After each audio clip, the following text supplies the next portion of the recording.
All right, we're back. We're still on page 183.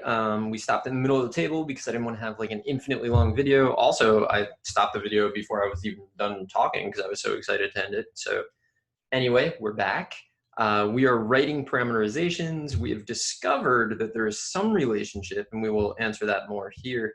There's some relationship between the Pythagorean identities and the parametric equations for conic sections. And like, I don't know if anybody saw that coming, other than possibly the unit circle being sine squared plus cosine squared equals 1. Like, that's a hint as to how it might work.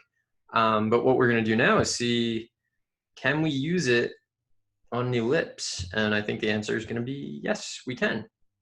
So how would we use it on an ellipse though? So basically in the same way, we're going to start out with, we know that I'm going to start with cosine. So cosine squared of t plus sine squared of t equals 1.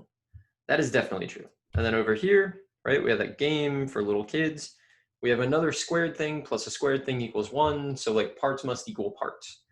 So x plus 2 over 16, x plus 2 squared over 16 plus y minus 3 squared over 49 equals 1.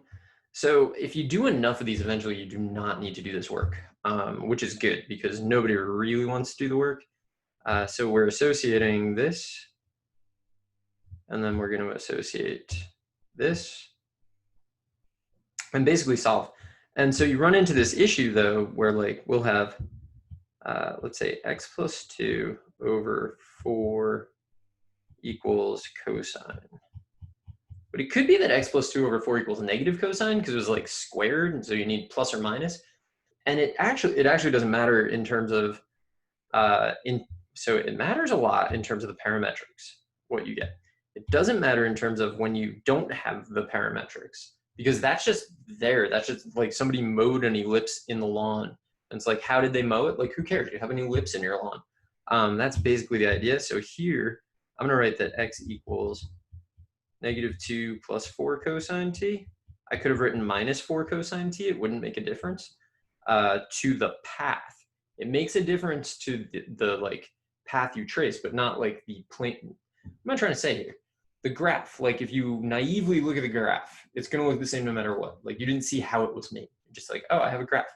It does matter to the way that you like move around the curve. So, you know, think about it before you do it, but it's going to work. So y equals 3 plus 7 sine t. Left to your own devices, always going to go with cosine, cosine and x and y and sine, like always, because of the unit circle. So here, I didn't really need to do it. So the way that I did it, the way that I usually think about it is like, let's focus on this, right? So x is going to start at negative 2 because that's like the center of the ellipse. The x coordinate is negative 2. So negative 2. And then you can go 4 in either direction because that's this value. So I'm going to say plus 4. And then you just choose sine or cosine. I'm going to choose cosine. And then if you choose cosine there, you have to choose sine for the other one. So what does y do? It starts at 3, and you can go 7 in either direction. So 3 plus 7 sine of t. To get more, so this one, if I were to graph it, let's just graph an ellipse. That's the wrong ellipse. It's fatter in the y direction, which you can tell from the parametrics because 7 is bigger than 4. So x starts at a maximum. So if you do the unit circle thing, you will always be here, t equals 0. And then if you do the unit circle thing, you are always going counterclockwise, which is why we do the unit circle thing. We know what's happening. Let's vary it up. Let's say that x is, so negative 2, 3 is the center, so we can just fill that in. I'm going to say minus 4 cosine.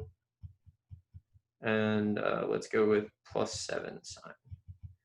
And work out where this thing is. So it's still the same curve, right? In the XY plane, like looking down at it, not seeing anything move. It's still the same racetrack.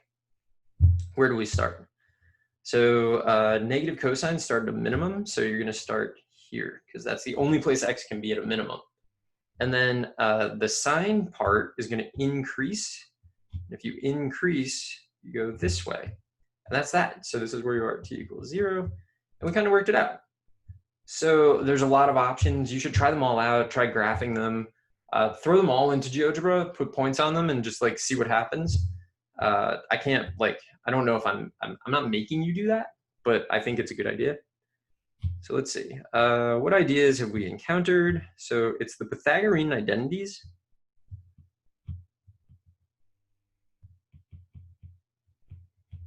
Now for a circle or an ellipse, because there's kind of that debate, like, is a circle an ellipse? Feels like it should be. Parametrics definitely think it should be. We're going to use sine squared plus cosine squared equals 1. Or, you know, for variety, cosine squared plus sine squared equals 1. Like either of those, right? And those work because the standard form of an ellipse or a circle, well, of an ellipse is equal to 1. For a circle, it's equal to r squared, but just divide both sides by r squared, and now suddenly it's equal to 1. For a hyperbola, hyperbolas are the weirdest. So for a hyperbola, we're going to use one or the other of these. So either we use secant squared minus tan squared, which, like, I would choose this 100% of the time. If I had a choice, I'm always using this one. Or we could use cosecant squared minus cotan squared, if that's like what you would prefer. Either one, doesn't make a difference. But you gotta have a squared thing minus a squared thing equals 1. So you can't just like arbitrarily switch secant and tangent the way that you can arbitrarily switch sine and cosine. So like up here, I can switch sines and cosines as much as I want. Doesn't make a difference because I'm gonna square them and add them together. It does make a difference with secant and tan because you're gonna square them and subtract them. So you have to be doing secant squared minus tan squared to have it equal 1, which is why we can swap out cofunctions.